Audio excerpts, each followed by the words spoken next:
श्री राम समर्थ. समर्थांनी एक सुंदर असा बोध आपल्यासाठी प्राप्त करून दिलेला आहे. ज्या गोष्टीत आपला काहीही संबंध नाही, त्यात आपण जर नाक खुपसायला गेलो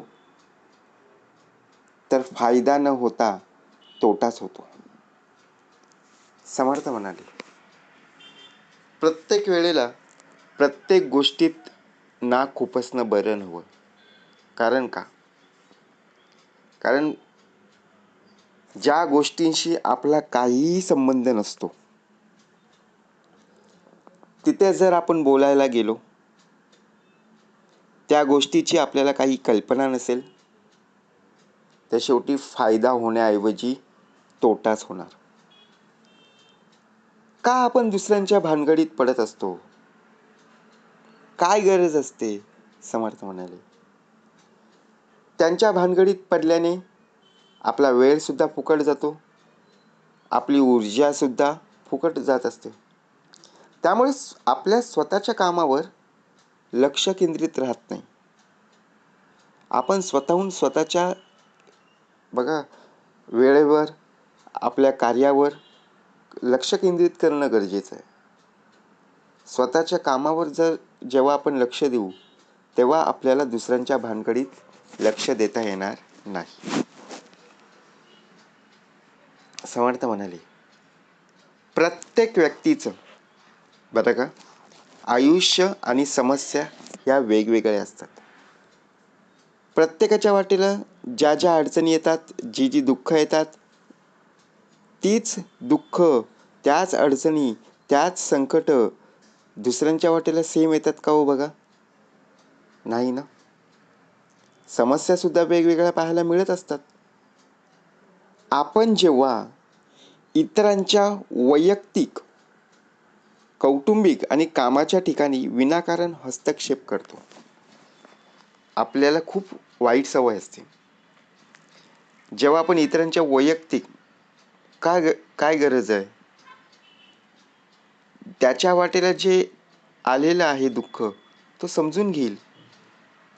आपल्याला तिथे जायची गरजच नाही ना. तिथे आपल्याला बोलवलंय का? नाहीये. प्रत्यक्षात जी समस्या आहे, त्या समस्येचं आपल्याला महत्त्व आपल्याला कळालेलं आहे का? नाहीये. पण नुसतं जाऊन इकडचं तिकडे सांगणं उपयोगाचं नाहीये, आणि त्या समोरच्या व्यक्तीला सुद्धा आवडत नाहीये. त्यामुळे आपलं नातं बिघडतं आपण जर बोलायला गेलो तर, किंवा आपल्यालाच अपमानित व्हावं लागतं. तसंच आपली शक्ती दुसऱ्यांच्या प्रश्नांवर जर खर्च झाल्याने आपली स्वतःची कामं सुद्धा रखडतात, ज्याचा थेट तोटा आपल्याला सहन करावा लागतो. आपण काय विचार करतो, अरे तुमच्या या भांडणामुळे, तुमच्या या वादामुळे माझा वेळ फुकट गेला, मला जे कार्य करायचं होतं ते राहूनच गेले. बरोबर की नाही? तोटा कोणाचा झाला? आपला झाला. शक्ती कोणाची संपली? ऊर्जा कोणाची संपली? आपली संपली. व समोरची व्यक्ती म्हणाली की आम्ही तुम्हाला निमंत्रण केलंच नव्हतं, तुम्ही आमच्यामध्ये नाक खुपसायला या. बरोबर की नाही? म्हणजे विचार जर केला तर प्रत्यक्षात समर्थाने एक सुंदर बोध आपल्यासाठी प्राप्त करून दिलेला आहे. एकदा एका राजाला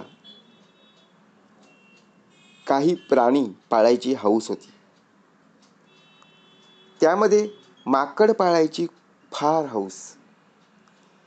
त्याने एका माकडाला खूप प्रेमानं वाढवलं, लहानपणापासून ते आत्तापर्यंत. ते माकड राजाचं लाडकं होतं. जिथे जायचा तिथे राजा प्रत्येक वेळेला त्या माकडाला घेऊन जायचा आणि राजाच्या सर्व वैयक्तिक कामात असायचा. एकदा राजा बागेमध्ये गाढ झोपला होता आणि माकड त्याला वारा घालत असे.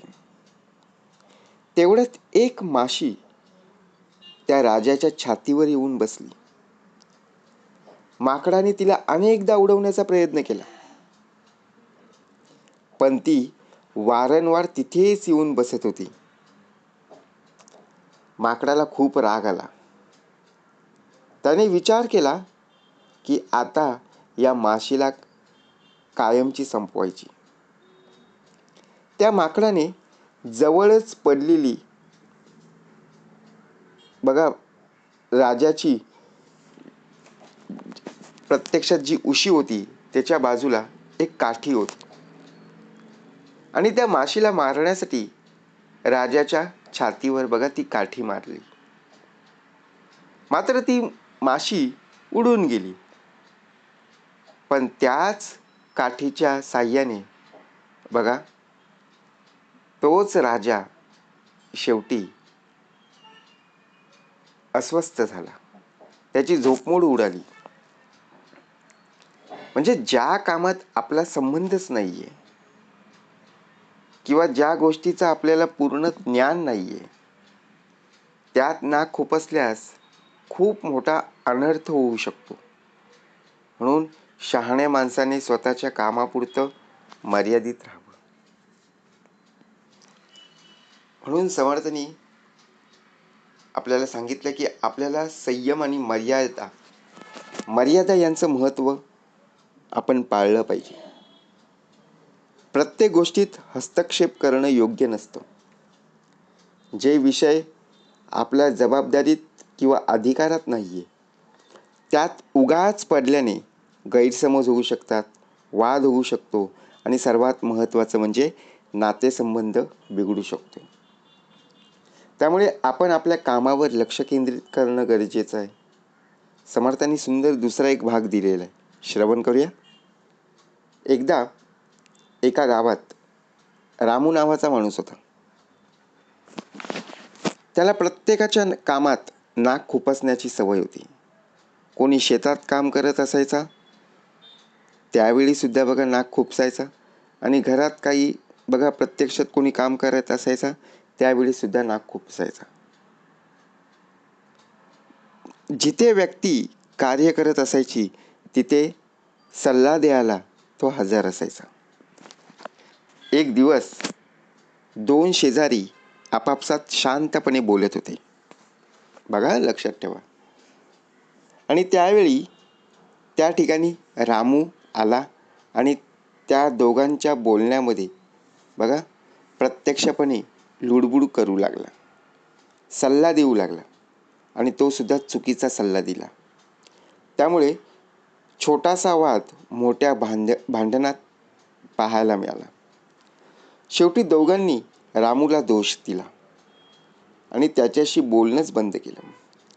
रामूला तेव्हा समजलं की जिथे आपला संबंध नाही तिथं बोलणं टाळलंच तरच इतरांचं भलं होईल. म्हणून विचार करा, जेव्हा रामू आला नव्हता तेव्हा तेच लोक आपापसात बोलत होते. परंतु रामू आल्यानंतर काय झालं, रामूने चुकीचा सल्ला दिल्यानंतर दोघांच्या भांडणामध्ये अजून बघा वाढ झाली, वाद पसरला. परंतु त्या दोघांनी ठरवलं की ज्यावेळी रामू आला त्यावेळी आपल्या भांडणाला सुरुवात झाली. मग अशावेळी रामूला बाजूला सारलं, त्याच्याशी बोलणं बंद केलं. म्हणून समर्थ म्हणाले आपला संबंध नाही ना मग कशाला आपण जायचं, लोकांच्या उठाठेवी करायला आपण जायचंच नाही आहे. त्यापेक्षा आपण आपल्या कार्यामध्ये लक्ष केंद्रित कर, जेणेकरून जे काम आपलं अपूर्ण राहिलं आहे ते काम पूर्ण करण्याचा प्रयत्न कर. बघा एखाद्या वेळी कोणाला मदत करायची असेल तर नक्कीच करता आली पाहिजे. परंतु आपण काय करतो की जाणून बुजून आपण एकमेकांना सल्ला देण्याचं काम करत असतो. अशा वेळी आपणच फसले जातो, बरोबर की नाही. म्हणून समर्थ म्हणाले जिथे आपल्याला खरंच बोलवलेलं आहे तिथेच आपण गेलो पाहिजे. आणि ज्या ठिकाणी कार्यक्रम असतो बघा तिथे सुद्धा आपल्याला जर कोणी विचारले नाही तरीसुद्धा आपण तिथे जातो आणि बघा त्या ग्रुपमध्ये आपण उभा राहतो आणि सहजतेने आपण बोलत असतो, कुणाचीही पर्वा करत नाही. परंतु आपण जर त्यांच्या गोष्टीमध्ये बोलण्याचा प्रयत्न केला तर शेवटी फायदा न होता तोटाच पाहायला मिळतं. कारण का आपण आपल्या सर्व गोष्टी अभिमान, गर्व आणि अहंकाराने सांगत बसतो. म्हणून समर्थ म्हणाले, तिथे आपल्याला बोलवलं होतं का? नाही आहे. मग जिथे आपल्याला बोलवलं नाही आहे तिथे नाक खुपसून जर आपण मोठेपणा मिरवत असू तर त्याचा फायदा न होता शेवटी तोटाच होणार. जय जय रघुवीर समर्थ.